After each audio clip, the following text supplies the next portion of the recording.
Kalau kita mendelegasikan tas saja, kita bisa aja pakai semua orang yang kompeten. Mendelegasikan tas atau tugas, asal kompetensi bisa jalan. Tapi mendelegasikan authority harus dasarnya karakter.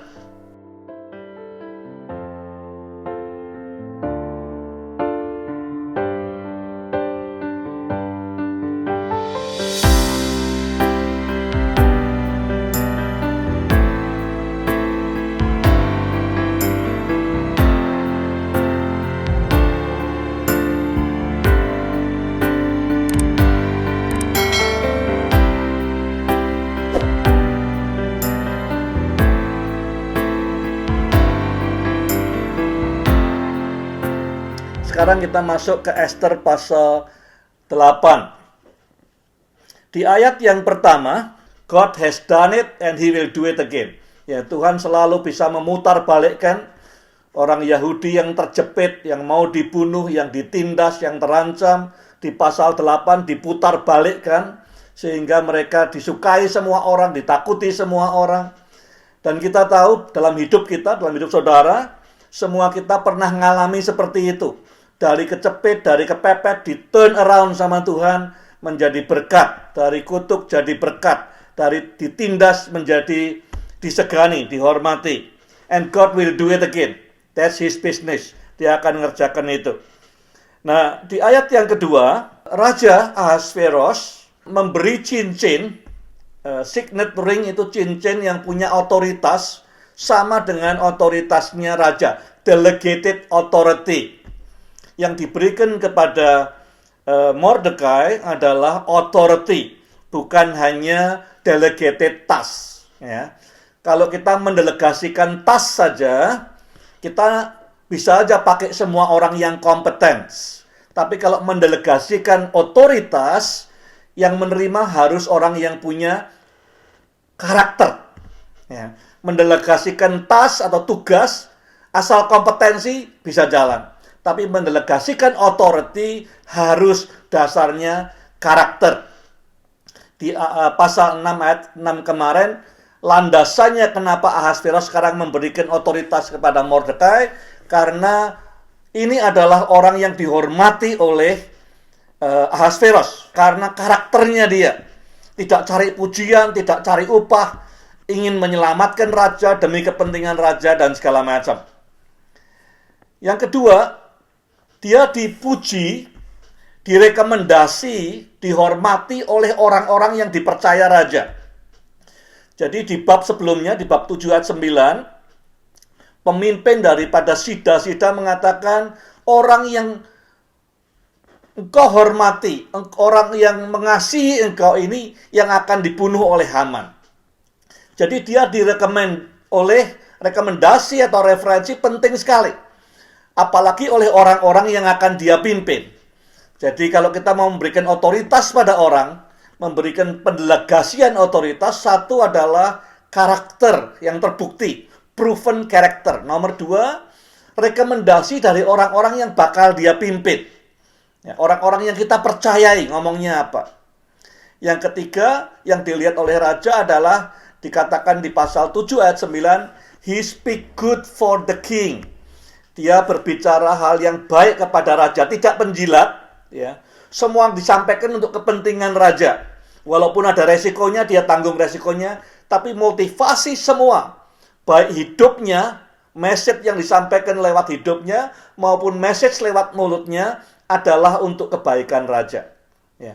Jadi ada 3 hal ini yang membuat kemudian Raja Ahasveros memberikan otoritasnya, mendelegasikannya kepada Mordekai.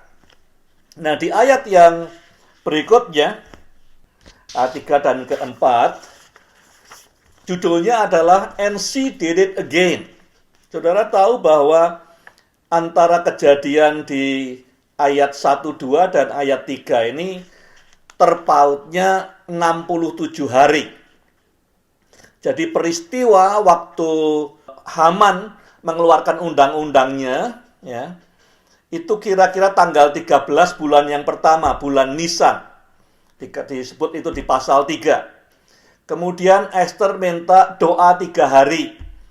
doa puasa 3 hari. Jadi tanggal 15 kira-kira, 15 itu adalah hari Paskah, hari pertama, 15 malam, ya. Kemudian jamuan makan 16 dan 17. Mungkin tanggal 17, ya, Ester menerima semua rumahnya Haman, hartanya Haman, dan cincin yang dari Haman diberikan kepada Mordekai bulan pertama tanggal 17 atau tanggal 16 kira-kira.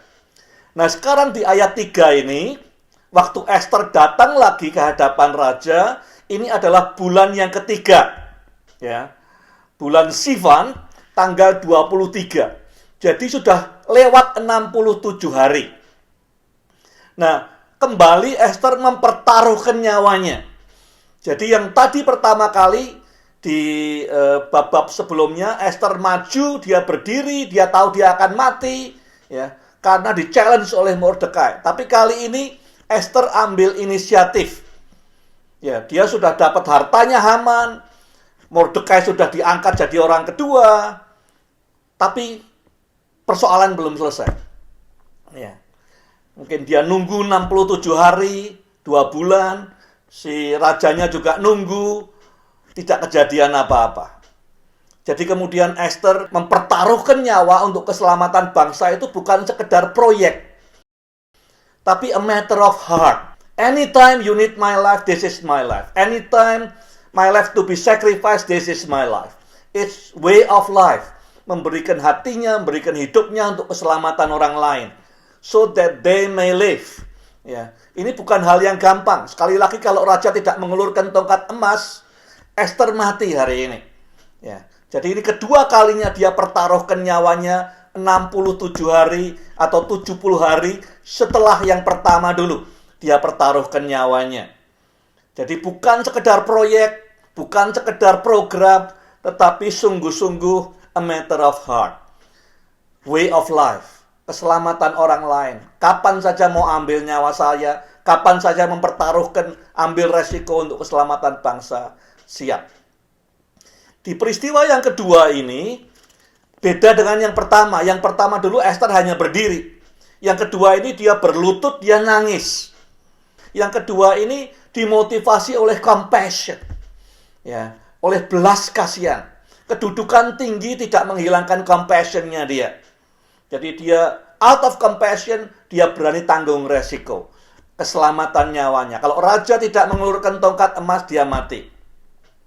Yang ketiga, kenapa berani mempertaruhkan diri? Satu, karena way of life. Yang kedua, karena compassion. Yang ketiga, karena Ester berhasil mendefinisikan dengan jelas apa itu sukses. Ya. Pada tanggal 17 bulan yang pertama, bulan Nisan, dia sudah menerima resources yang luar biasa. Haman itu orang kaya raya, pejabat tinggi, orang nomor 2 di seluruh dunia. Penguasa dunia, waktu itu Raja Ahasveros. Orang keduanya dia, kekayaannya banyak sekali, diberikan pada Ester. Jadi dia punya resources yang luar biasa. Ya. Barangnya, hartanya, konglomerat Haman diberikan semua pada Ester. Dia bisa saja mengatakan ini sukses. Tapi dalam bukunya dia, ini bukan sukses. Kemudian dia lihat cincin otoritas sebagai orang kedua diberikan kepada Mordekai. Dia bisa mengatakan, waduh kedudukannya sudah enak. Tidak ada orang berani ngelawan keluarga kita. Tapi Ester berkata, itu belum sukses. Sukses adalah kalau bangsanya selamat. Kalau umat Tuhan selamat. Mencapai sasaran sesuai dengan rencana Tuhan. Jadi 3 hal kenapa Ester kembali mempertaruhkan nyawanya. It's a way of life. Seperti di di Roma 12. Hidup kita ini sacrifice. Seperti di 2 Korintus 5:14, kalau satu orang mati buat semua, maka semua orang mati. Yang kedua, compassion. Dari dalam hatinya nangisi bangsanya. Yang ketiga, karena dia jelas tidak berhenti sebelum mencapai sukses. Banyak orang berhenti sebelum sukses karena sukses tidak didefinisikan dengan jelas. Finish what you started. Saya kira ini kunci kepemimpinannya Ester. Tuntaskan apa yang saudara sudah mulai. It is not finished until it is finished. Ya. Apa yang sudah kerjakan belum selesai sampai betul-betul tuntas semuanya. Jadi kalau belum tuntas, belum finish, is not finish. Jadi jangan berhenti sampai it is tuntas, ditutup bukunya. It is not finished until it is documented. Kalau misalnya saya minta saudara, tolong beri nasi bungkus 100 berikan kepada para pengendara ojek di Gunung Sahari. Saudara beli nasi 100, kirim ke Gunung Sahari, sudah sampai ke tangannya orangnya. Apakah sudah selesai? Belum. Saudara harus lapor ke saya ngecek, dan betul-betul sudah sampai, baru ditik, itu selesai. Jadi sebelum selesai, jangan enak-enak, jangan enjoy, jangan duduk-duduk, jangan santai-santai. It is not finished until it is documented. Banyak kali terjadi kita miss the goal, miss the point, karena kita berpikir finish line sebelum finish line. Dan yang ketiga, it is not finished until God says it is finished. Ya, jadi kita tidak bisa mengatakan ini selesai sampai Tuhan mengatakan betul-betul bahwa ini selesai. Ini season baru, ini tugas baru. Nah, di ayat yang berikutnya, ayat 7-8, kita lihat bagaimana Mordekai dan Esther menghadap raja. Ya, orang coaching dengan raja ini. Rajanya bilang, aku sudah berikan, ya, 2 bulan yang lalu, 67 hari yang lalu, sudah tak beri semua resources yang kamu perlukan. Kalau misalnya kamu mau beli senjata, mau ini, mau itu, kamu sudah punya uangnya semua.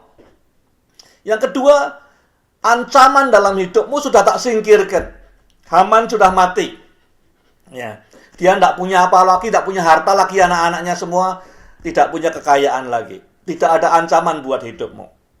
Yang ketiga, kamu diberi otoritas. Dengan cincin itu bisa berbuat apa atas nama raja. Terus raja bertanya, selama 2 bulan lebih ini, what have you done with them? Apa yang sudah kamu buat dengannya? Nothing. Esther hanya menyerahkan semua hartanya supaya di-manage sama Haman. Padahal Haman punya cincin yang bisa bertindak atas nama raja. Dia diberi otoritas, tapi sekarang kerjanya cobaan ngatur hartanya Esther. Nah, sama dengan kita dapat otoritas dari tempat yang maha tinggi. Tapi seringkali kita cuma ngurusi harta kita sendiri. Ya, kita merasa punya otoritas untuk menyembuhkan, kita sembuhkan diri sendiri, kita usir setan diri sendiri, dan segala macam. What have you done?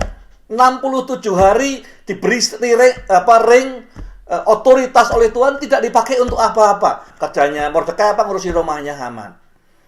Jadi, what have you done? Raja menunggu, ya, untuk Mordekai bertindak.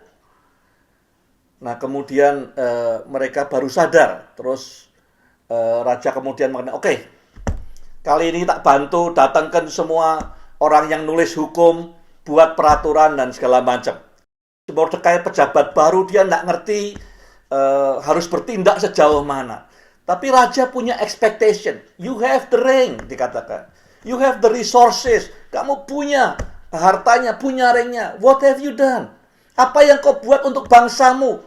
Mereka terancam, mau dibinasakan, mau mati.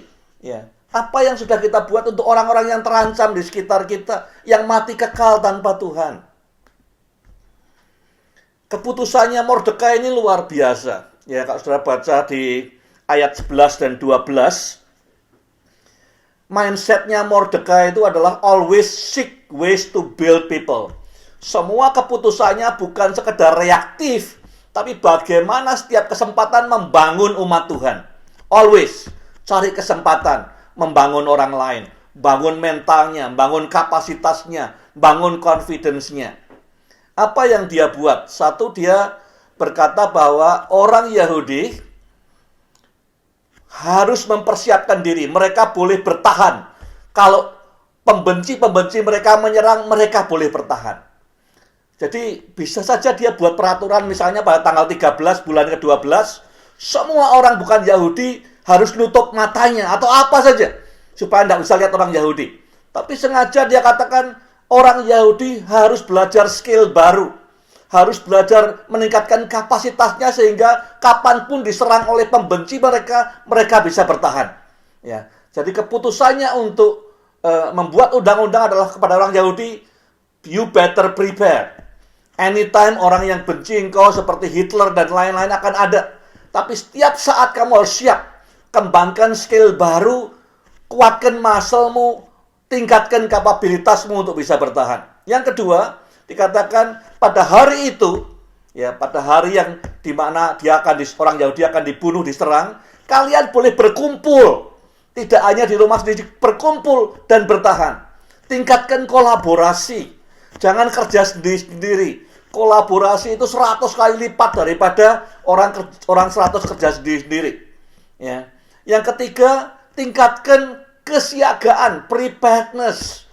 Jadi tidak usah nunggu tanggal 13 Desember baru siap. Mulai hari ini, mulai belanjakan untuk prepare sampai ada orang yang benci dan segala macam.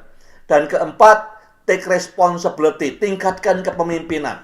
Jadi dia bilang, dia tidak melindungi, ya, mengatakan orang Yahudi, aku lindungi kamu semua, tidak. Tetapi dia katakan, kalian harus bertahan. Take responsibility untuk bertahan di atas pembenci-pembencimu. Jadi, mindsetnya Mordekai ini luar biasa. Always seek ways, keputusan yang dia buat bukan sekedar untuk melindungi orang Yahudi, tapi untuk meningkatkan kapabilitasnya dia, muscle-nya, meningkatkan kerjasama, kolaborasi, teamwork, meningkatkan kesiagaan, preparedness, always prepared, antibody, dan tingkatkan kepemimpinan, responsibility. Jangan bergantung pada orang terus. Nah, kemudian juga dia ini strateginya luar biasa, Mordekai ini, dalam buat peraturan.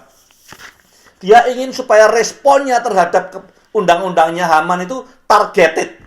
Tidak asal ngebom satu kota habis semua, tapi targeted. Dia mengatakan bahwa kalau ada orang membenci kamu, orang-orang Yahudi, kalian berkumpullah. Boleh mempertahankan diri, boleh membinasakan bangsa itu, termasuk anak-anak, istrinya, segala macam. Dan merampas hartanya. Tujuannya apa ngomong begini? Mengkomunikasikan dengan jelas apa yang boleh dikerjakan orang Yahudi supaya apa? Supaya bisa melindungi orang-orang yang tidak bersalah. Ya, orang-orang yang tidak benci orang Yahudi, orang-orang yang tidak greedy, mendengar berita ini akan kemudian ngapain? Mempertaruhkan semua yang ada untuk sekedar cari popularitas seperti ini. Jadi dia expand compassion. Tidak hanya orang Yahudi. Dia sebarkan message ini supaya orang lain semua tidak perlu terlibat di sini dan tidak harus mati. Bahkan kemudian di ayat terakhir dikatakan mereka banyak yang bergabung menjadi orang Yahudi. Yang kedua, mereka beri waktu cukup panjang, ya, untuk berpikir dengan baik dan meresponi dengan benar. Dikirim dengan cepat oleh kuda-kuda dari raja supaya sampainya cepat orang bisa berpikir, membangun persahabatan sebelum hari H. Yang ketiga, memperluas jaringan. Orang-orang dikatakan di ayat terakhir yang menjadi gentar dengan orang Yahudi kemudian bergabung dengan mereka, ikut melindungi mereka. Dan yang keempat, undang-undang ini tujuannya adalah supaya yang dihukum itu hanya hate dan greediness. Hanya kebencian dan keserakahan.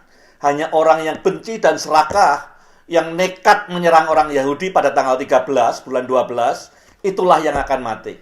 Nanti kalau sudah baca pasal 9, orang Yahudi tidak mau utik barang mereka, tidak mau menjarah mereka. Dia hanya binasakan kebencian dan keserakahan.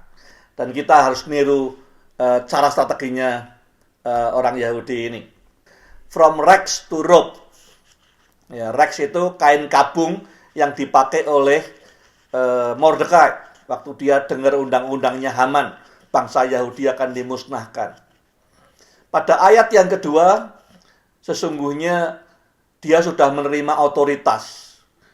Cincin sudah nempel di jarinya. Tapi tidak bawa benefit buat orang banyak.